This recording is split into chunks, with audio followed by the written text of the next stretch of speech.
से दिन बड़दाण्डरे चंचलता खेलीगला। धावमान जगन्नाथ रथ अटकिला कहीं आउ आगक बढ़िला नहीं।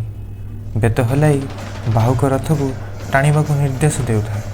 घंटुआले माने मध्य अंटा हलाई घंट पिटिबारे व्यस्त अछंती। समस्ते निजर पारु पर्यंत चेष्टा करुछंती रथ को आगक टाणी नेबाकू।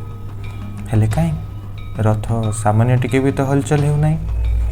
लोक माने रथ दौड़ी टाणी टाणी थकी गलेनी। जगन्नाथ सते जेपरी हट करिछंती आगक आउ न बढ़िबा पाई।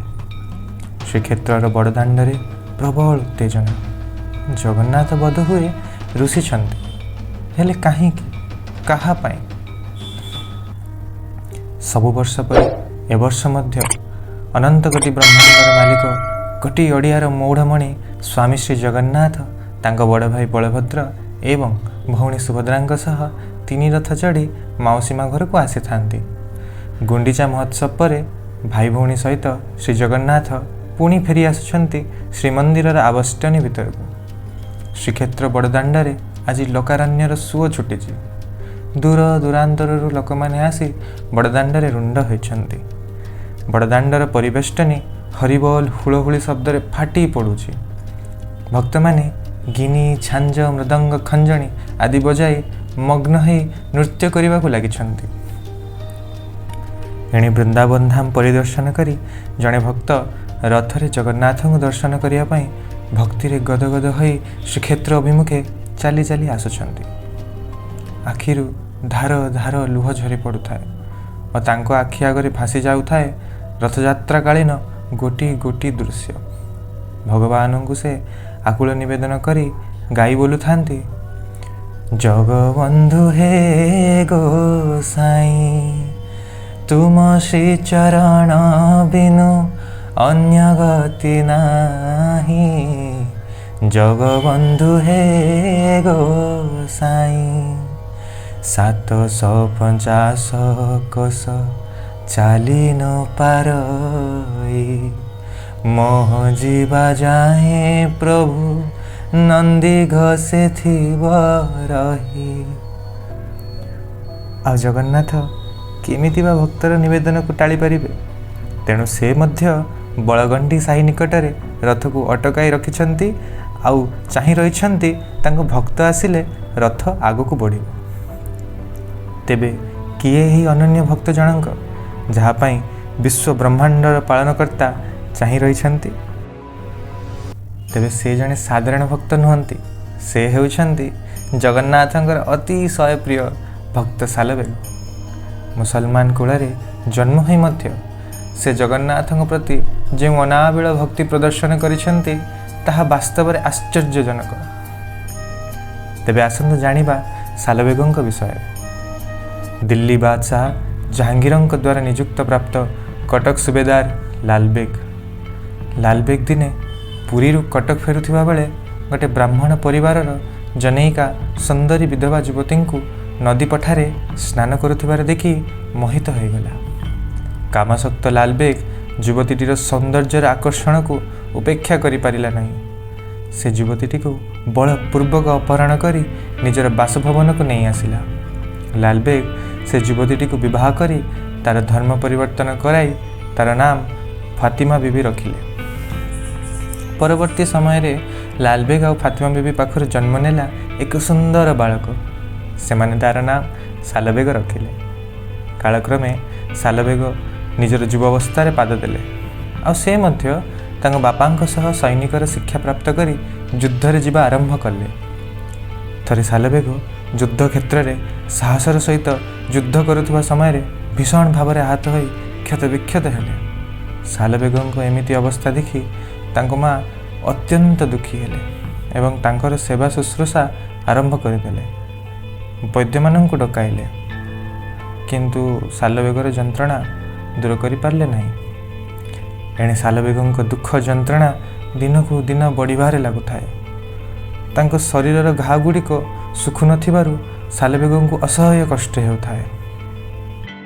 हेले जेमिति आमे जानु सालबेगंक माँ जड़े ब्राह्मणी थिले एवं से बाल्यकालरु भगवानंकर भक्त थिले। नियति चक्र पड़ी ତାଙ୍କୁ ମୁସଲମାନ ପରିବାରରେ ବାହା ହେବାକୁ ପଡ଼ିଥିଲା ସିନା, ତଥାପି ତାଙ୍କର ଭଗବାନଙ୍କ ପ୍ରତି ଭକ୍ତି ଓ ଭଲ ପାଇବା କେବେ ବି କମି ନଥିଲା। ଏହି ସମୟରେ ପୁଅ ସାଲବେଗକୁ ଏତେ କଷ୍ଟରେ ଦେଖି ତାଙ୍କ ମନରେ ଭଗବାନ ଭକ୍ତିର ମଞ୍ଜି ଆରୋପଣ କଲେ। ସେ ସାଲବେଗଙ୍କୁ କହିଲେ, ଯଦି ସେ ଭଗବାନଙ୍କ ଭକ୍ତି ଚିନ୍ତନ ଓ ନାମ କୀର୍ତ୍ତନ କରିବ ତାହେଲେ ସେ 12 ଦିନରେ ସମ୍ପୂର୍ଣ୍ଣ ସୁସ୍ଥ ହୋଇଯିବ। ମାଆଙ୍କ କଥା ଶୁଣି ସାଲବେଗଙ୍କ ମନରେ ଭଗବାନଙ୍କ ବିଷୟରେ ଜାଣିବା ପାଇଁ ଜିଜ୍ଞାସା ସୃଷ୍ଟି ହେଲା, ଆଉ ମାଆଙ୍କଠୁ ଭଗବାନଙ୍କ ବିଷୟରେ ଜାଣିବା ପାଇଁ ଇଚ୍ଛା ପ୍ରକାଶ କଲେ। ତାଙ୍କ ମାଆ କହିଲେ, ହେ ପୁତ୍ର, ବୃନ୍ଦାବନ ଚନ୍ଦ୍ର ଶ୍ରୀକୃଷ୍ଣ ହିଁ ପରମେଶ୍ୱର। ସେ ମାତା ଯଶୋଦା ଏବଂ ବାବା ନନ୍ଦରାଜାଙ୍କର ଅତ୍ୟନ୍ତ ପ୍ରିୟ। ସେହି କୃଷ୍ଣ ଯିଏ ଦ୍ୱାପର ଯୁଗରେ କଂସର ବଦ୍ଧ କରିଥିଲେ ଏବଂ ମହାଭାରତ ପରି ଏକ ବିଶାଳ ଯୁଦ୍ଧରେ ଅର୍ଜୁନଙ୍କ ସାରଥୀ ସାଜି ତାଙ୍କୁ ବିଜୟ ପ୍ରାପ୍ତିର ମାର୍ଗ ଦେଖାଇଥିଲେ। ଏବେ ସେହି କୃଷ୍ଣ କଳିଯୁଗରେ ସମସ୍ତ ପତିତ ଜୀବଙ୍କର ଉଦ୍ଧାର କରିବା ପାଇଁ ପୁରୀରେ ଜଗନ୍ନାଥଙ୍କ ରୂପରେ ବଡ଼ ଭାଇ ବଳଭଦ୍ର ଏବଂ ଭଉଣୀ ସୁଭଦ୍ରାଙ୍କ ସହିତ ବିରାଜିତ। ତୁମେ ସେହି କୃଷ୍ଣଙ୍କର ଚିନ୍ତନ ଏବଂ ମନନ କର। ମାଆଙ୍କ କଥା ଶୁଣି ସାଲବେଗ ଯେତିକି ମୁଗ୍ଧ ହେଉଥିଲେ ସେତିକି ଆଶ୍ଚର୍ଯ୍ୟ ମଧ୍ୟ ହେଉଥିଲେ। ସତରେ କ'ଣ ଏପରି ଦେବତା ଅଛନ୍ତି ଯାହାଙ୍କର ସ୍ୱରୂପ ଚିନ୍ତା କଲେ, ନାମ ଭଜନ କଲେ 12 ଦିନ ଭିତରେ ମୋର ଯନ୍ତ୍ରଣା ଦୂର ହୋଇଯିବ? ସାଲବେଗଙ୍କର ସମ୍ପୂର୍ଣ୍ଣ ଭରସା ତ ନଥିଲା, ପରନ୍ତୁ ମାଆଙ୍କ କଥାକୁ ପରୀକ୍ଷା କରିବା ପାଇଁ ସେ ବ୍ୟାକୁଳ ହେବାକୁ ଲାଗିଲେ। ଭଗବାନଙ୍କ ନାମ ଜପ ଏବଂ ଚିନ୍ତନ କରିବା ଆରମ୍ଭ କରିଦେଲେ। ଦିନକୁ ଦିନ ତାଙ୍କର ମନ, ଧ୍ୟାନ ଓ ଚୈତନ୍ୟ ଶ୍ରୀକୃଷ୍ଣମୟ ହୋଇଗଲା। ଏମିତି ଦେଖୁ ଦେଖୁ 12 ଦିନ ଅତୀତ ହେବାକୁ ଲାଗିଲା, ହେଲେ ସାଲବେଗଙ୍କର ଯନ୍ତ୍ରଣା କମୁନଥାଏ।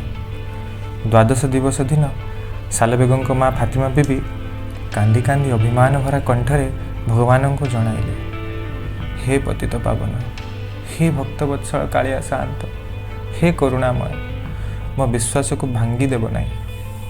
ଯଦି ତୁମେ ଡାକ ନ ଶୁଣିଲ ତେବେ ଆମେ ମା ପୁଅ ଆଜି ଜୀବନ ହାରିଦେବୁ। ଭକ୍ତର ଡାକ ଅବା ଭଗବାନ କେମିତି ନ ଶୁଣିବେ? ଆଉ ସେଦିନ ସାଲବେଗ ସ୍ୱପ୍ନରେ ଭଗବାନଙ୍କ ଦର୍ଶନ କଲେ। ହସ ହସ ମୁଖରେ ବିଭୂତି ବଢ଼ାଇ ପ୍ରଭୁ କହିଲେ, ହେ ସାଲବେଗ, ଏହି ବିଭୂତି ତୁମ କ୍ଷତ ସ୍ଥାନରେ ବଳି ଦିଅ, ତୁମର ସବୁ କଷ୍ଟ ଦୂର ହୋଇଯିବ। ପ୍ରଭୁଙ୍କ ନିର୍ଦ୍ଦେଶ ପାଳନ କରି ସାଲବେଗ ବିଭୂତି ବଳିଦେଲେ। ତା ପରଦିନ ସକାଳେ ସାଲବେଗ ଦେଖିଲେ ସେ ସମ୍ପୂର୍ଣ୍ଣ ଭଲ ହୋଇଯାଇଛନ୍ତି। ପୂର୍ବପରି ବଳିଷ୍ଠ, ସତେଜ, ତେଜବାନ ହୋଇଯାଇଛନ୍ତି। ଆନନ୍ଦରେ ମାଆକୁ ଡାକି କହିଲେ, ଦେଖ ମା, ମୁଁ ସମ୍ପୂର୍ଣ୍ଣ ସୁସ୍ଥ ହୋଇଯାଇଛି। ରାତିରେ ସ୍ୱପ୍ନରେ ମୋତେ ଜଗନ୍ନାଥ ଆସି ବିଭୂତି ଦେଇ କ୍ଷତସ୍ଥାନରେ ବଳିବାକୁ କହିଲେ, ଆଉ ବିଭୂତି ବଳିବା ପରେ ମୋର ସବୁ ଯନ୍ତ୍ରଣା ଦୂର ହୋଇଯାଇଛି ମା। ଏବେ ମୁଁ ଆଉ ଏଇ ମୋହମାୟା ସଂସାରରେ ରହିବିନି ମା। ସେହି ପତିତ ପାବନ ଜଗନ୍ନାଥଙ୍କ ସେବାରେ ଯଦି ମୋର ଏହି ଶରୀର ନିୟୋଜିତ ହେବ ତେବେ ମୁଁ ସବୁଠୁ ବେଶୀ ଖୁସି ହେବି। ମୁଁ ସେହି ଭଗବାନଙ୍କ ଚରଣାର ବିନ୍ଦରେ ରହି ତାଙ୍କ ସେବା କରିବି, ତାଙ୍କର ନାମ କୀର୍ତ୍ତନ କରିବି। ଏହାପରେ ସାଲବେଗ ମାଆଙ୍କୁ ପ୍ରଣାମ କରି ଗୃହସ୍ଥାଶ୍ରମ ତ୍ୟାଗ କରି ଏକ ନୂତନ ଜୀବନରେ ପାଦ ଦେଲେ।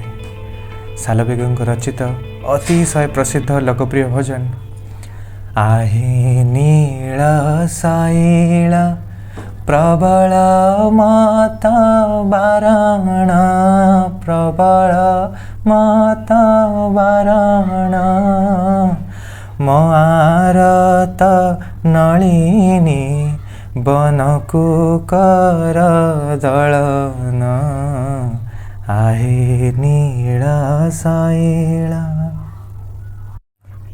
एमिति किछि समय बीतीगला। थरे सालबेग बृंदावन थिबा बेले पुरी रे रथयात्रा समय पाखे आसिला। से श्री गुंडीचा पूर्वर जगन्नाथଙ୍କ रथरे दर्शन करने पाई श्रीक्षेत्र अभिमुखे पदयात्रा आरंभ कले। दुर्भाग्यवशत अचानक रोगाक्रांत हेबारु आसिबा बाटरे किछि दिन विश्राम नेबा पाई बाध्य हेले। एपटे गुंडीचा विजय सरी बाहुड़ा यात्रा पाखे आसिला। दर्शन लालसारे से अति शीघ्र श्रीक्षेत्र पहुँचवा यथासाध्य चेष्टा कले, परंतु बाहुड़ा पूर्वर कौन सी मते पुरी रे पहुँचबार आशा न देखि से दुखरे भांगी पड़ी भगवान निकट में आकुल निवेदन करी कहते, प्रभु मु न पहुँचवा पर्यंत आपण रथर न ओह्लांतु। से तो भाव विनोदिया भगवान भावरे କେହି କିଛି କହିଦେଲେ ସେ ତାକୁ ଅଣଦେଖା କରିପାରନ୍ତି ନାହିଁ। ତେଣୁ ସେଇଆ ହିଁ ହେଲା। ଭଗବାନ ଜଗନ୍ନାଥଙ୍କ ନନ୍ଦିଘୋଷ ବଳଗଣ୍ଡି ସାହି ନିକଟରେ ଅନିର୍ଦ୍ଦିଷ୍ଟ କାଳ ପାଇଁ ଅଟକିଗଲା। ବାହୁଡ଼ା ଯାତ୍ରାର କିଛି ଦିନ ପରେ ସାଲବେଗ ଆସି ଶ୍ରୀକ୍ଷେତ୍ରରେ ପହଞ୍ଚି ଦେଖନ୍ତି ଜଗନ୍ନାଥ ରଥ ଉପରେ ସତେ ଯେପରି ତାଙ୍କର ଆସିବା ବାଟକୁ ଚାହିଁ ରହିଛନ୍ତି। ସାଲବେଗଙ୍କ ଆଖିରୁ ଅଶ୍ରୁର ଧାର ଝରି ପଡ଼ୁଥାଏ। ଗଦଗଦ ହୋଇ ସାଲବେଗ ଜଗନ୍ନାଥଙ୍କୁ କହୁଥାନ୍ତି, ହେ ଚକା ଆଖି, ହେ ପତିତ ପାବନ, ମୋ ଭଳି ଅଧମ ପାଇଁ ଆପଣ ଏତେ କଷଣ ସହିଲେ। ହେ କୃପା ସିନ୍ଧୁ, ମୁଁ ତ ଜାତିରେ ଯବନ, ମୋର ଦୋଷ କ୍ଷମା କରିଦେବ ହେ ନବଘନ। ଏହାପରେ ଜଗନ୍ନାଥଙ୍କ ନନ୍ଦିଘୋଷ ରଥ ଆଗକୁ ଗଡ଼ିବାକୁ ଲାଗିଲା। ଉପସ୍ଥିତ ସମସ୍ତେ ଜଗନ୍ନାଥଙ୍କର ଜୟଧ୍ୱନି ସହିତ ସାଲବେଗଙ୍କ ଜୟଧ୍ୱନିରେ ଆକାଶ ପବନ ମୁଖରିତ କରିଦେଲେ। ଯେଉଁଠାରେ ଭକ୍ତକୁ ଦର୍ଶନ ଦେବା ଲାଗି ଜଗନ୍ନାଥଙ୍କ ରଥ ଅଟକିଥିଲା, ଠିକ୍ ସେହିଠାରେ ସାଲବେଗ ବାକିତକ ଜୀବନ ଜଗନ୍ନାଥଙ୍କର ଚିନ୍ତନ ନାମ କୀର୍ତ୍ତନ କରି କଟାଇଦେଲେ। ଆଜି ସେହିଠାରେ ତାଙ୍କ ସମାଧିପୀଠ ନିର୍ମିତ ହୋଇ ତାଙ୍କ ଅମର ଜୀବନର ମହାନ କୀର୍ତ୍ତି ଘୋଷଣା କରୁଛି ସବୁଦିନ ପାଇଁ। ଜୟ ଜଗନ୍ନାଥ।